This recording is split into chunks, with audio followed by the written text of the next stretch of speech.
warahmatullahi wabarakatuh. Alhamdulillahirabbil alamin. Assalatu wassalamu ala asrofil anbiya'i wal mursalin wa ala alihi wa sahbihi ajma'in. Allahumma sholli ala sayyidina Muhammad wa ala ali sayyidina Muhammad. Puji syukur kita haturkan kehadirat Allah Subhanahu wa taala karena berkat rahmat dan karunia-Nya kami dari kelompok 1 telah menyelesaikan tugas video presentasi pada hari ini. Semoga teman-teman yang menonton dimanapun kalian berada, semoga selalu diberikan kesehatan oleh Allah Subhanahu wa taala. Sholawat serta salam tidak lupa kami curahkan kepada Nabi kita, Nabi Muhammad SAW. Karena berkat perjuangan beliau, kita dapat menikmati Islam sampai detik ini.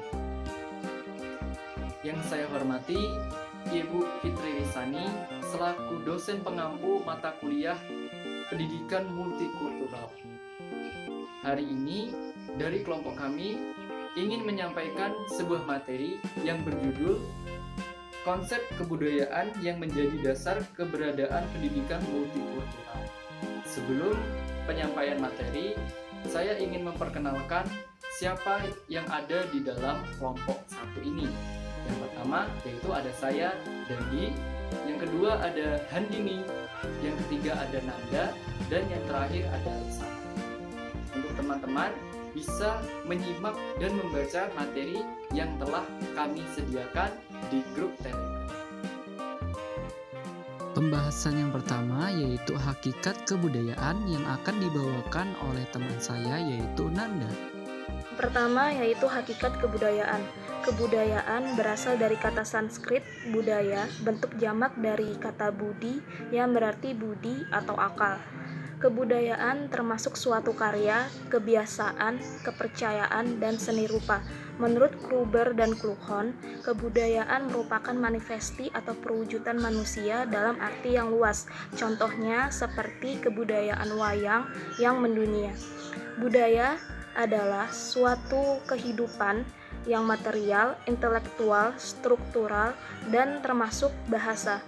Dan dapat diambil kesimpulan bahwa kebudayaan merupakan segala kompleksitas yang meliputi tentang pengetahuan, kepercayaan, seni, moral, adat dan istiadat, kemampuan serta kebiasaan manusia sebagai makhluk sosial. Untuk materi yang kedua yaitu budaya dan lingkungan akan dibawakan oleh teman saya yaitu Rusana. Materi kedua adalah budaya dan lingkungan. Yang pertama budaya. Budaya adalah cara hidup yang berkembang dan dimiliki oleh sekelompok orang dan diwariskan secara turun-temurun untuk generasi ke generasi. Di sini budaya itu terdiri dari banyak unsur, yang diantaranya adalah sistem agama, bahasa, politik, dan adat istiadat. Dan maka dari itu pendidikan yang memanfaatkan keberagaman latar belakang kebudayaan menjadi salah satu kunci untuk membentuk sikap multikultural. Pendidikan multikultural adalah pendidikan mengenai keragaman kebudayaan yang dimana menekankan pada sebuah filosofis pluralisme budaya ke dalam sistem pendidikan yang didasari pada prinsip-prinsip persamaan atau equality yang saling menghormati, memahami, serta menerima, dan adanya komitmen moral untuk keadilan sosial. Lalu yang kedua ada lingkungan. Lingkungan adalah keadaan sekitar yang mempengaruhi perkembangan dan tingkah laku makhluk hidup. Nah, di dalam lingkungan itu kita dapat menemui beragam agama, suku, bahasa, bangsa, dan budaya. Lalu yang dimana ini membuktikan bahwa bangsa ini adalah bangsa yang majemuk. Dan kondisi seperti ini yang mendorong terciptanya sebuah konsep yang bernama pendidikan multikultural. Selanjutnya ada pranata kebudayaan yang akan dibawakan oleh saya sendiri. Baik, terima kasih kepada moderator karena telah memberikan waktu kepada saya untuk menyampaikan materi tentang pranata kebudayaan. Nah, jadi apa sih pranata kebudayaan itu? Nah, pranata kebudayaan menurut ahli seperti Kuncharan-Ningrat adalah suatu sistem tata kelakuan dan hubungan yang berpusat kepada aktivitas-aktivitas guna memenuhi kompleks-kompleks kebutuhan khusus dalam kehidupan masyarakat. Poinnya di sini adalah Pranata kebudayaan ini merupakan bentuk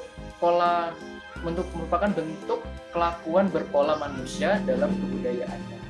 Nah, Pranata kebudayaan ini bersifat abstrak karena berupa aturan-aturan. Jadi, dapat disimpulkan bahwa pranata kebudayaan adalah suatu aturan atau norma-norma yang dijalankan oleh masyarakat atau diterapkan oleh masyarakat sudah sejak lama guna memenuhi kebutuhan dalam urusan masyarakat atau urusan bermasyarakat.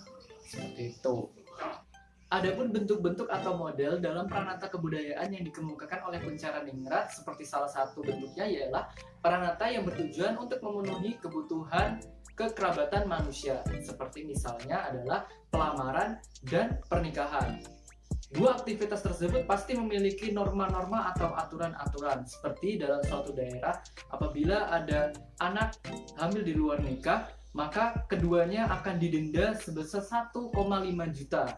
Itu menjadi adat istiadat atau aturan adat yang berlaku dalam daerah setempat. Itu disebut dengan bentuk-bentuk pranata kebudayaan. Seperti itu contohnya. Jadi kesimpulannya ialah pranata kebudayaan itu tidak bisa dipisahkan dari kehidupan bermasyarakat. Karena menurut pendapat Paul Horton dan Wesley Hahn, kalau nggak salah itu namanya, pranata kebudayaan memberikan pedoman bagi masyarakat untuk bertingkah laku, menjaga keutuhan masyarakat, serta mengendalikan social control misalnya. Ya, itu bahasa Inggrisnya. Nah, seperti itu. Karena misalnya ada suatu masalah atau apa, itu biasanya masyarakat menggunakan hukum setempat atau peraturan setempat untuk dijadikan sebagai landasan hukumnya. Misalnya ada kejadian yang bermasalah dengan suku ini, maka yang digunakan hukumnya ialah dengan menggunakan suku tersebut. Seperti contoh lainnya seperti itu. Seperti contoh juga yang saya paparkan tadi. Misalnya ada orang hamil di luar nikah, maka orang-orang setempat itu kadang-kadang menggunakan hukum adat atau hukum daerah setempat untuk menjadikan pernikahan itu ada. Padahal dalam pernikahan agama sendiri atau agama pun mungkin bisa jadi itu tidak boleh. Tetapi jika menggunakan peraturan adat atau peraturan yang ada di dalam daerah tersebut, maka itu bisa menjadi boleh. Seperti itu. Mungkin itu saja penjelasan dari saya tentang pranata kebudayaan. Apabila ada teman-teman yang masih bingung atau masih kurang jelas dari penjelasan saya, terutama tadi yang bentuk-bentuk, kenapa tidak dijelaskan semua, karena untuk mempersingkat video seperti itu. Mungkin itu saja. Apabila ada kurang jelasnya bisa ditanyakan di sesi pertanyaan seperti itu. Mungkin saya kembalikan kepada moderator. Terima kasih. Yang keempat ada hakikat pendidikan multikultural yang akan dibawakan oleh teman saya yaitu Nanda. Yang keempat yaitu hakikat pendidikan multikulturalisme. Pada hakikatnya, pendidikan berarti kehidupan. Segala sesuatu yang terjadi di dalam kehidupan manusia berarti pendidikan, selama hal tersebut didasari oleh adanya perubahan. Adapun proses pendidikan meliputi ilmu, nilai, budaya, metode, dan lain sebagainya. Sedangkan multikulturalisme terbagi menjadi dua kata. Yang pertama multi, beragam atau keberagaman, dan kultur yang berarti budaya dan kebudayaan. Menurut Parsudi Suparlan yang dikutip oleh Ali Maksum, akar kata dari multikulturalisme yaitu kebudayaan. Sedangkan menurut Azyur Madi Azra yang dikutip oleh Yaya Suryana dan H.R. Suryana, kebudayaan merupakan pandangan dunia, yaitu kebijakan kebudayaan yang menekankan terhadap realitas keagamaan, pluralitas yang berarti paham atas keberagaman, dan multikultural yang terjadi di lingkungan masyarakat. Pendidikan multikulturalisme mengandung arti bahwa perbedaan itu adalah hal yang biasa. Dalam implikasinya, pendidikan multikulturalisme mengajarkan kepada peserta didik untuk tidak membedakan budaya, suku, bangsa, agama, ras, dan adat istiadat dalam berteman. Yang kelima ada dasar tujuan dan fungsi pendidikan multikultural yang akan dibahas oleh Handini. Baik, bismillahirrahmanirrahim. Saya Handi Nazah Fadilah. Di sini saya akan melanjutkan pemaparan materi yang telah disampaikan oleh teman-teman sebelumnya. Tadi sudah ada dibahas mengenai hakikat kebudayaan, budaya dan lingkungan, peranata kebudayaan, sampai dengan hakikat dari pendidikan multikultural. Nah, pada kesempatan kali ini saya akan membahas mengenai dasar, tujuan, dan fungsi dari pendidikan multikultural. Yang pertama, dasar. Dasar dari pendidikan multikultural ini akan saya sampaikan secara garis besarnya saja. Yang pertama yaitu kesadaran terhadap pentingnya nilai keberagaman budaya. Nah, kesadaran ini mengarah kepada sikap untuk saling mengerti, memahami, dan menghargai keberagaman budaya yang ada. Karena tiap-tiap individu itu tentu memiliki karakteristik budaya masing-masing. Dan ini merupakan salah satu hal yang sangat penting untuk dapat dipahami secara benar-benar dan secara mendalam mengenai keberagaman budaya. Karena banyak sekali terjadi konflik, baik itu dilakukan oleh seseorang maupun sekelompok orang yang kurang memahami mengenai keberagaman budaya. Nah, kalau dalam ranah pendidikan, contohnya saja seperti peserta didik. Peserta didik itu kan tentu memiliki karakteristik budaya masing-masing.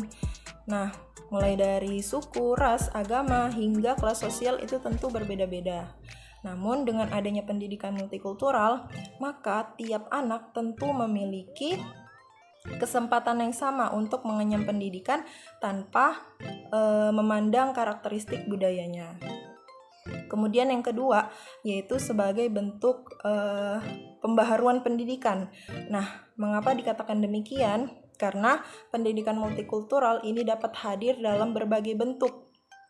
Bisa dalam kurikulum, program studi, ataupun dalam kegiatan-kegiatan pendidikan lain.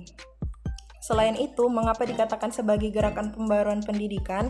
Karena pendidikan multikultural ini dapat menghilangkan sistem-sistem yang membatas-batasi seseorang dengan karakteristik budayanya. Misalkan saja peserta didik yang tidak dapat bergerak bebas karena dibatasi oleh karakteristik budaya yang ia punya. Kurang lebih seperti itu. Kemudian yang ketiga yaitu sebagai bentuk proses pendidikan.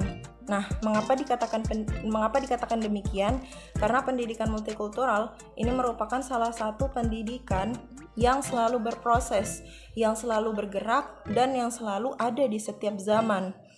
Karena pendidikan multikultural ini juga merupakan pendidikan yang tujuannya tidak akan pernah terrealisasikan secara penuh, karena selalu terus berproses.